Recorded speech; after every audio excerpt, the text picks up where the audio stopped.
And then you say you levitated towards Irish people and it eventually brought you to Ireland. In what way did you levitate towards Irish people? Ah, come on, you guys are fantastic. I mean, no, there's something about when I was working in Gulf Air, like we had all the female cabin crew were international staff. Yeah. And there was something about the Irish cabin crew that I always found I got on really well with. And I think it's because, you know, being a Sri Lankan, there's a shared experience of being colonized, there's a shared experience of knowing what it's like to be poor, having to emigrate to find a job.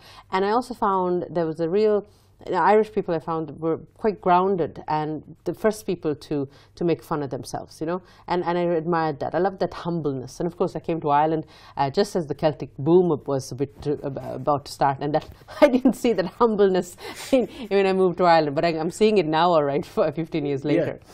But you go from Sri Lanka to Bahrain to Ireland. I mean, you must have got huge culture shock, did you?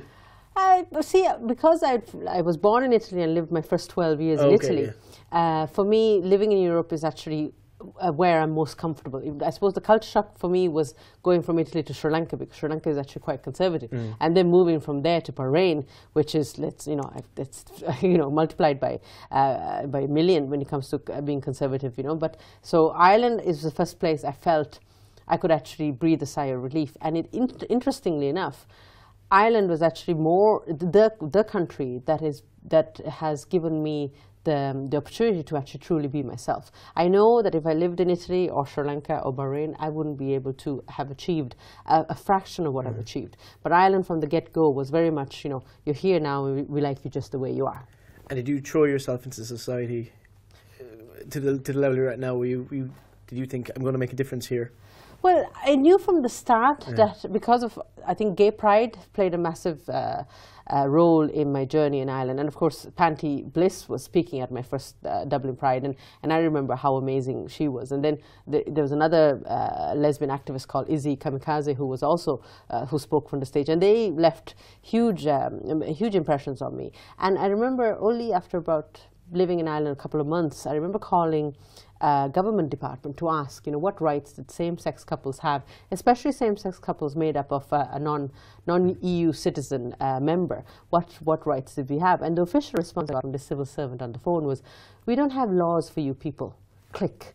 And that was what I got. And I realized, well, we'll see about that.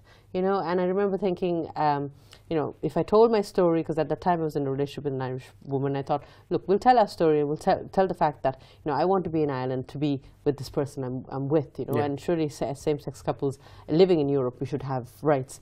And that, the interesting thing, when that happened, the media kind of took note, and the next thing you know, I was giving speeches in the Oireachtas for, you know, for various cross-party meetings and all the rest. And I remember thinking, gosh, there's a country that not only, you know, you can actually speak up, but people will actually listen to you. And that has really been the start of my activism. And then in 2010, you met Anne-Marie. That's How it. did that happen? Yeah, well, look, it's a funny story. We met at a mental health retreat.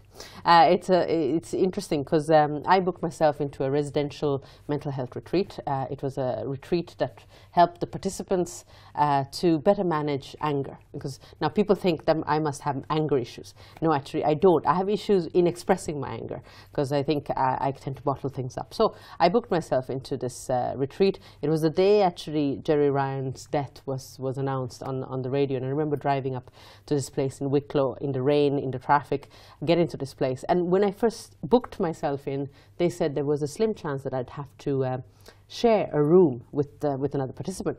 My immediate response was like, no way I'm going to do this. It's a mental health retreat. I don't know who is going to be there. I want to have my room. So the same thing was told to Anne-Marie. And so we got there. And then when we got there, we were told, we're very sorry, we're overbooked and you have to share. And I nearly got into the car to leave. And I thought, sure, hang on a second, put on the brakes. Let's at least meet the person I'm sharing the room with. And it was Anne-Marie. And from the moment we met, and because it was in a very neutral, nurturing environment, there was no alcohol involved. I got to really meet her authentic self, and I got to be myself. It was the beginning of something quite beautiful from the very start. And then it was 6 months later, you popped 6 months later, we popped the question. Yeah, you know, us lesbians, you know, we don't mess about. You know, the oldest joke in the book: what does a lesbian bring on a second date? a moving truck, you know. So 6 months on, we were quite traditional actually. We hadn't moved in yet. Okay. So I popped the question. She had actually been hinting at me for a good month beforehand, and I was thinking, gosh, how does she know I'm going to pop the question on her birthday? It was her 30th birthday when I popped the question, and yeah. So then we moved in, and from the very start, we knew that we were committed to each other, and we made the decision not to enter into civil partnership because we realized from the very start that we wanted full marriage equality, and really the rest has been history.